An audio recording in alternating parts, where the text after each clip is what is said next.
Hi friends, welcome to Mogi kids. வாங்க இன்றைக்கி பீக்கங்காய் பொரியல் எப்படி செய்கிறதுன்னு பார்க்கலாம். அதுக்கு பீக்கங்காய் கட் பண்ணி வச்சுருக்கேன். வெங்காயம், தக்காளி, பூண்டு நசுக்கி வச்சுருக்கேன். கேஸ் ஆன் பண்ணிவிட்டு கடாயை வச்சுட்டு ஒரு 2 ஸ்பூன் எண்ணெய் ஊற்றிக்கோங்க. எண்ணெய் காஞ்சின பிறகு 1 ஸ்பூன் கடுகு போட்டுக்கோங்க. கருவேப்பிலை போட்டுக்கோங்க. போட்டின பிறகு பூண்டு நசுக்கி வச்சுருக்கேன் போட்டுக்கோங்க. வெங்காயம் 2 வெங்காயம் கட் பண்ணதை போட்டுக்கோங்க. தக்காளி போட்டுக்கோங்க.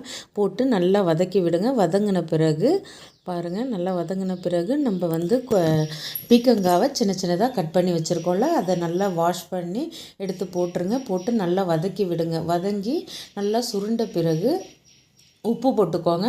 உப்பு போட்டு நல்லா வதக்கி விடுங்க. வதங்கின பிறகு பாருங்கள், வீட்டு குழம்பு மிளகாத்தூள் 1 ஸ்பூன், தனி மிளகாத்தூள் 1/2 ஸ்பூன் போட்டு 1 கிளாஸ் தண்ணி ஊற்றி நல்லா கலக்கி மூடி வச்சுருங்க. நல்லா காய் வெந்து சுண்டு வரட்டும். வந்துன பிறகு 1 கைப்பிடி தேங்காய் போட்டு கலக்கி விடுங்க. அவ்வளோதான், சூப்பரான பீக்கங்காய் பொரியல்